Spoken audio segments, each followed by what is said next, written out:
रुद्र संहिता प्रथम खंड। ऋषियों के प्रश्न के उत्तर में नारद ब्रह्मा संवाद की अवतारणा करते हुए सूत जी का उन्हें नारद मोह का प्रसंग सुनाना।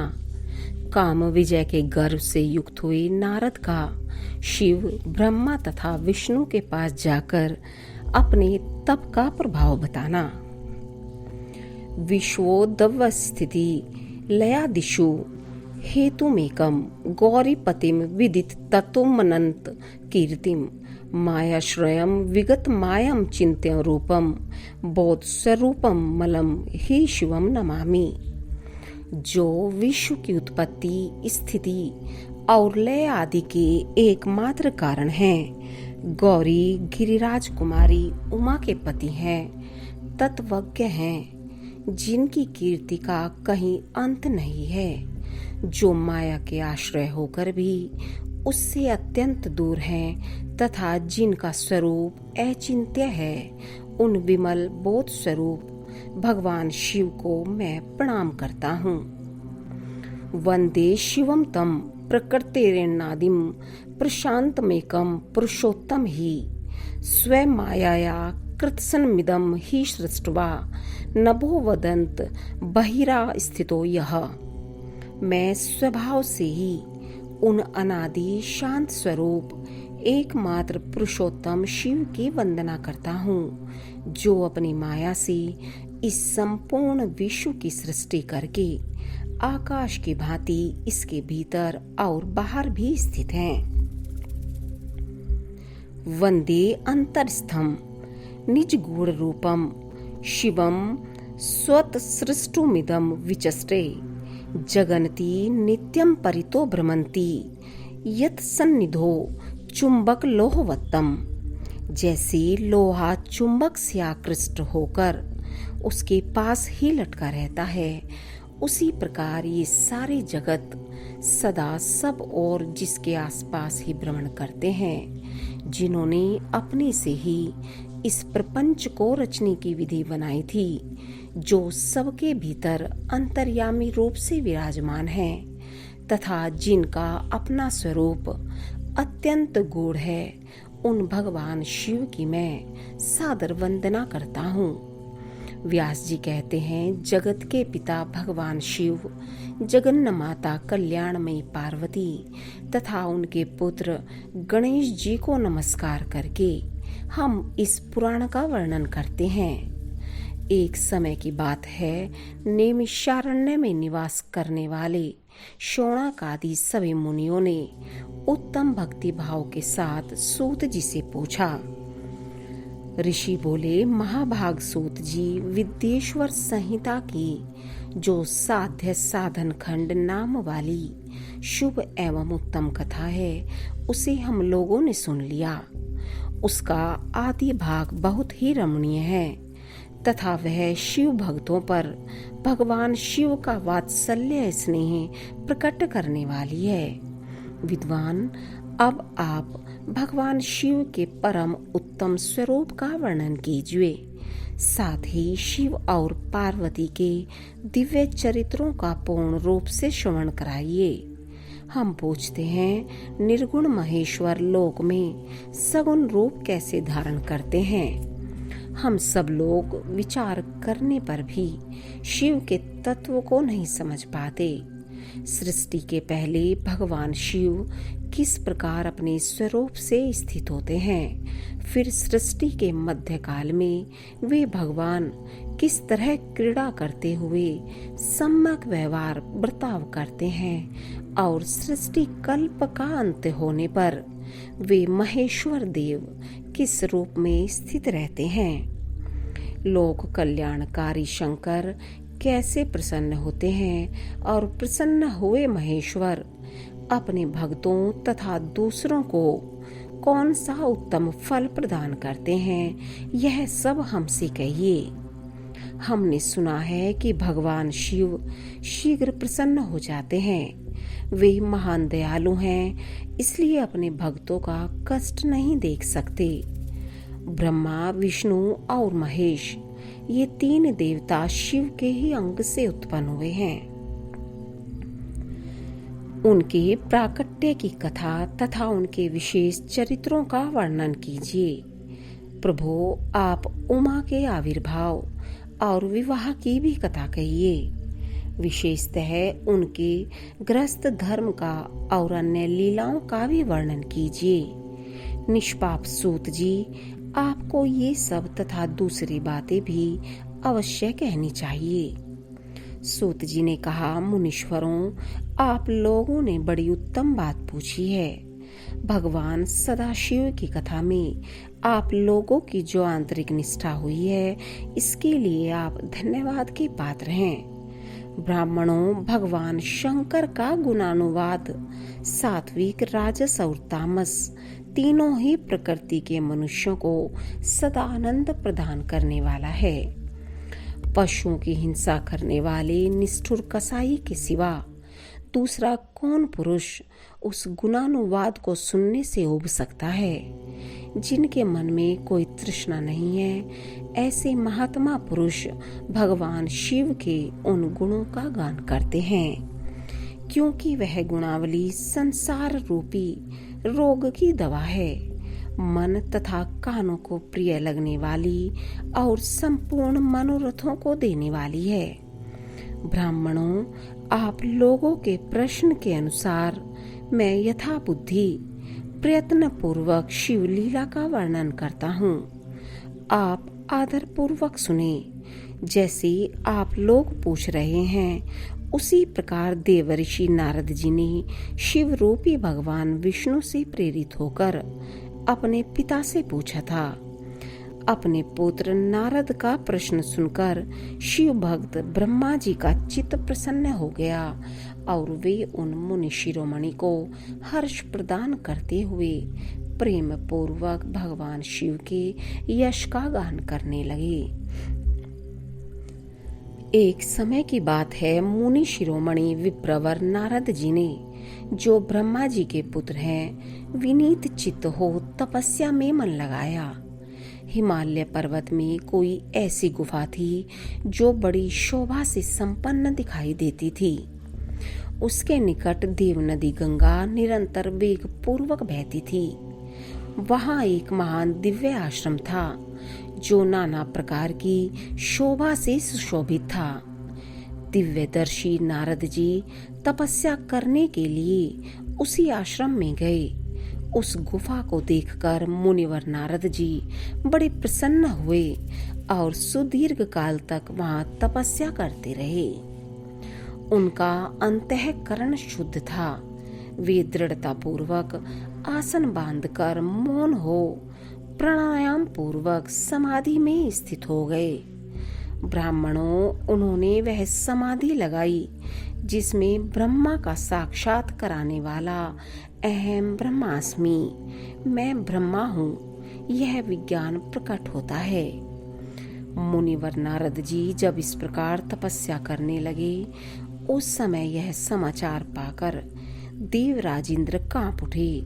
वे मानसिक संताप से विवल हो गए। ये नारद मुनि मेरा राज्य लेना चाहते हैं। मन ही मन ऐसा सोचकर इंद्र ने उनकी तपस्या में विघ्न डालने के लिए प्रयत्न करने की इच्छा की। उस समय देवराज ने अपने मन से कामदेव का स्मरण किया। स्मरण करते ही कामदेव आ गए। महेंद्र ने उन्हें नारद जी की तपस्या में विघ्न डालने का आदेश दिया। यह आज्ञा पाकर कामदेव वसंत को साथ ले बड़े गर्व से उस स्थान पर गए और अपना उपाय करने लगे। उन्होंने वहां शीघ्र ही अपनी सारी कलाई रच डाली। वसंत ने भी मदमत्त होकर अपना प्रभाव अनेक प्रकार से प्रकट किया। मुनिवरों, कामदेव और वसंत के अथक प्रयत्न करने पर भी नारद मुनि के चित्त में विकार नहीं उत्पन्न हुआ। महादेव जी के अनुग्रह से उन दोनों का गर्व चूर्ण हो गया। शौनक आदि महर्षियों, ऐसा होने में जो कारण था उसे आदर पूर्वक सुनो। महादेव जी की कृपा से ही नारद मुनि पर कामदेव का कोई प्रभाव नहीं पड़ा। पहले उसी आश्रम में काम शत्रु भगवान शिव ने उत्तम तपस्या की थी और वहीं उन्होंने मुनियों की तपस्या का नाश करने वाले कामदेव को शीघ्र ही भस्म कर डाला था। उस समय रति ने कामदेव को पुनः जीवित करने के लिए देवताओं से प्रार्थना की। तब देवताओं ने समस्त लोकों का कल्याण करने वाले भगवान शंकर से याचना की। उनके याचना करने पर वे बोले, देवताओं, कुछ समय व्यतीत होने के बाद कामदेव जीवित तो हो जाएंगे, परंतु यहाँ उनका कोई उपाय नहीं चल सकेगा। अमरगण यहाँ खड़े होकर लोग चारों ओर जितनी दूर तक की भूमि को नेत्र से देख पाते हैं, वहाँ तक कामदेव के बाणों का प्रभाव नहीं चल सकेगा, इसमें संशय नहीं है। भगवान शंकर की इस उक्ति के अनुसार उस समय वहाँ नारद जी के प्रति कामदेव का निजी प्रभाव मिथ्या सिद्ध हुआ। वे शीघ्र ही स्वर्गलोक में इंद्र के पास लौट गए। वहाँ कामदेव ने अपना सारा वृतांत और मुनि का प्रभाव कह सुनाया। तत्पश्चात इंद्र की आज्ञा से वे वसंत के साथ अपने स्थान को लौट आए। उस समय देवराज इंद्र को बड़ा विस्मय हुआ। उन्होंने नारद जी की भूरी भूरी प्रशंसा की, परंतु शिव की माया से मोहित होने के कारण वे उस पूर्व वृतांत को स्मरण न कर सके।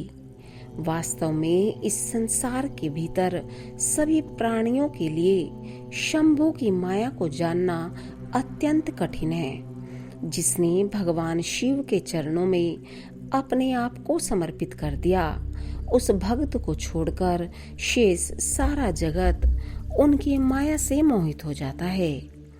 नारद जी भी भगवान शंकर की कृपा से वहां चिरकाल तक तपस्या में लगे रहे। जब उन्होंने अपनी तपस्या को पूर्ण हुई समझा, तब वे मुनि उससे विरक्त हो गए। कामदेव पर मेरी विजय हुई, ऐसा मानकर उन मुनीश्वर के मन में व्यर्थ ही गर्व हो गया। भगवान शिव की माया से मोहित होने के कारण उन्हें यथार्थ बात का ज्ञान नहीं रहा। वे यह नहीं समझ सके कि कामदेव के पराजित होने में भगवान शंकर का प्रभाव ही कारण है। उस माया से अत्यंत मोहित हो मुनि शिरोमणि नारद अपना काम विजय संबंधी वृतांत बताने के लिए तुरंत ही कैलाश पर्वत पर गए। उस समय वे विजय के मद से उन्मत्त हो रहे थे। वहां रुद्रदेव को नमस्कार करके गर्व से भरे हुए मुनि ने अपने आप को महात्मा मानकर तथा अपने ही प्रभाव से कामदेव पर अपनी विजय हुई समझकर उनसे सारा वृतांत कह सुनाया। वह सब सुनकर भक्त वत्सल भगवान शंकर ने नारद जी से, जो अपनी ही माया से मोहित होने के कारण काम विजय के यथार्थ कारण को नहीं जानते थे और अपने विवेक को भी खो बैठे, कहा। रुद्र बोले, तात नारद, तुम बड़े विद्वान हो, धन्यवाद के पात्र हो, परंतु मेरी यह बात ध्यान देकर सुनो। अब से फिर कभी ऐसी बात कहीं भी न कहना। विशेषतः भगवान विष्णु के सामने इसकी चर्चा कदापि न करना। तुमने मुझसे अपना जो वृतांत बताया है उसे पूछने पर भी दूसरों के सामने न कहना। यह सिद्धि संबंधी वृतांत सर्वथा गुप्त रखने योग्य है, इसे कभी किसी पर प्रकट नहीं करना चाहिए। तुम मुझे विशेष प्रिय हो, इसलिए अधिक जोर देकर मैं तुम्हें यह शिक्षा देता हूँ और इसे न कहने की आज्ञा देता हूँ, क्योंकि तुम भगवान विष्णु के भक्त हो और उनके भक्त होते हुए भी मेरे अत्यंत अनुगामी हो। इस प्रकार बहुत कुछ कहकर संसार की सृष्टि करने वाले भगवान रुद्र ने नारद जी को शिक्षा दी। अपने वृतांत को गुप्त रखने के लिए उन्हें समझाया बुझाया, परंतु वे तो शिव की माया से मोहित थे, इसलिए उन्होंने उनकी दी हुई शिक्षा को अपने लिए हितकर नहीं माना तदंतर मुनि शिरोमणि नारद ब्रह्मलोक में गए। वहां ब्रह्मा जी को नमस्कार करके उन्होंने कहा, पिताजी, मैंने अपने तपोबल से कामदेव को जीत लिया है। उनकी वह बात सुनकर ब्रह्मा जी ने भगवान शिव के चरणार विंदों का चिंतन किया और सारा कारण जानकर अपने पुत्र को यह सब कहने से मना किया। परंतु नारद जी शिव की माया से मोहित थे, अतः उनके चित्त में मद का अंकुर जम गया था। उनकी बुद्धि मारी गई थी। इसलिए नारद जी अपना सारा वृतांत भगवान विष्णु के सामने कहने के लिए वहां से शीघ्र ही विष्णु लोक में गए। नारद मुनि को आते देख भगवान विष्णु बड़े आदर से उठे और शीघ्र ही आगे बढ़कर उन्होंने मुनि को हृदय से लगा लिया। मुनि के आगमन का क्या हेतु है, इसका उन्हें पहले से ही पता था। नारद जी को अपने आसन पर बिठाकर भगवान शिव के चरणारविंदों का चिंतन करके श्री हरि ने उनसे पूछा। भगवान विष्णु बोले, तात, कहाँ से आते हो? यहाँ किस लिए तुम्हारा आगमन हुआ है? मुनि श्रेष्ठ, तुम धन्य हो। तुम्हारे शुभागमन से मैं पवित्र हो गया। भगवान विष्णु का यह वचन सुनकर गर्व से भरे हुए नारद मुनि ने मद से मोहित होकर अपना सारा वृतांत बड़े अभिमान के साथ कह सुनाया। नारद मुनि का वह अहंकार युक्त वचन सुनकर मन ही मन भगवान विष्णु ने उनकी काम विजय के यथार्थ कारण को पूर्ण रूप से जान लिया। तत्पश्चात श्री विष्णु बोले, मुनि श्रेष्ठ, तुम धन्य हो। तपस्या के तो भंडार ही हो। तुम्हारा हृदय भी बड़ा उदार है। मुनि, जिसके भीतर भक्ति, ज्ञान और वैराग्य नहीं होते, उसी के मन में समस्त दुखों को देने वाले काम, मोह आदि विकार शीघ्र उत्पन्न होते हैं। तुम तो नैष्ठिक ब्रह्मचारी हो और सदा ज्ञान वैराग्य से युक्त रहते हो, फिर तुम में काम विकार कैसे आ सकता है? तुम तो जन्म से ही निर्विकार तथा शुद्ध बुद्धि वाले हो। श्री हरि की कही हुई ऐसी बहुत सी बातें सुनकर मुनि शिरोमणि नारद जोर जोर से हंसने लगे और मन ही मन भगवान को प्रणाम करके इस प्रकार बोले। नारद जी ने कहा, स्वामीन, जब मुझ पर आपकी कृपा है तब बेचारा कामदेव अपना क्या प्रभाव दिखा सकता है। ऐसा कहकर भगवान के चरणों में मस्तक झुकाकर इच्छा अनुसार विचरने वाले नारद मुनि वहां से चले गए।